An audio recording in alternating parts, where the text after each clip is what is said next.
எல்லாருக்கும் வணக்கம். இந்திய அரசியல் சாசனம் நம்ம தமிழ்நாட்டில் இருக்கிற எல்லாருக்குமே கொடுத்துருக்கிற உரிமையில் ரொம்ப ரொம்ப முக்கியமானது ஓட்டிங் ரைட், வாக்குரிமை.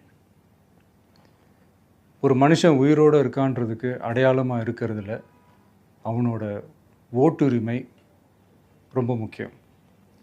அதனால தான் voting is not only our right but also our life. ஒரு முக்கியமான விஷயத்தை பற்றி இப்போ நான் உங்ககிட்ட ஷேர் பண்ண போகிறேன். இது நான் ஃபஸ்ட்டு கேள்விப்பட்ட உடனே எனக்கே ரொம்ப ஷாக்கிங்காக தான் இருந்தது.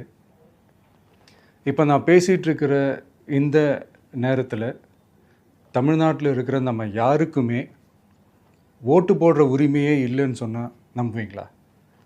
நான் நீங்கள் உட்பட யாருக்குமே அது இல்லை. நான் பயமுறுத்துறேன்னு நினைக்காதீங்க, அதுதான் நிஜமும் கூட. கொஞ்சம் ஏமாந்தால் நம்மளை மாதிரியே இன்னும் லட்சக்கணக்கான பேருக்கும் இதே நிலைமை தான். ஓட்டு போடுற அந்த உரிமையே இல்லாத மாதிரி ஒரு நிலைமை வந்தாலும் வரலாம்.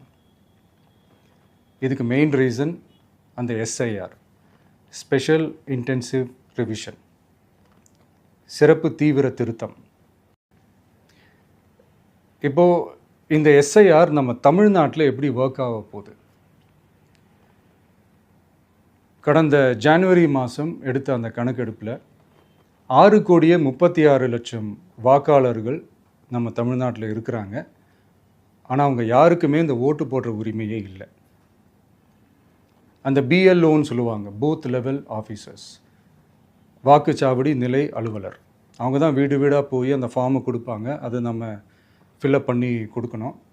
அதை தேர்தல் ஆணையம் அதை எடுத்துகிட்டு போய் அதை ஸ்க்ரூட்டினைஸ் பண்ணி அது எல்லாமே கரெக்டாக இருக்கான்னு செக் பண்ணி பார்த்ததுக்கப்புறம் அந்த வாக்காளர் பட்டியலை வெளியிடுவாங்க. அந்த வாக்காளர் பட்டியலில் நம்ம பேர் இருக்கணும், அப்போ தான் நம்மளால் ஓட்டு போட முடியும். அந்த புது பட்டியல் வர்ற வரைக்கும் நம்ம வாக்காளர்களான்றது அது உறுதியே செய்ய முடியாது. இன்கேஸ் அந்த புது பட்டியலில் நம்ம பேர் இல்லைன்னா அது ஒரு தனி ப்ராசஸ், அது ஒரு தனி ஃபார்ம், அது ஒரு தனி கிளைம்ன்ற மாதிரி அது ஒரு வேறு வேலை. ஸோ இந்த மாதிரி நிறையா சிரமங்கள் குழப்பங்கள் இருக்கிறதுனால மக்களுக்கு இது மேலே ஒரு கன்ஃபியூஷன் ஒன்று இருக்குது. இது என்ன வெரிஃபிகேஷனா இல்லை ஒரு மறைமுக ரீரெஜிஸ்ட்ரேஷனா இல்லை இது ஒரு நியூ ரெஜிஸ்ட்ரேஷன் மாதிரியே தானா அப்படின்ற மாதிரி நிறைய கன்ஃபியூஷன் இருக்குது. அவங்க செய்ய வேண்டியதெல்லாம் ஒன்று தான்.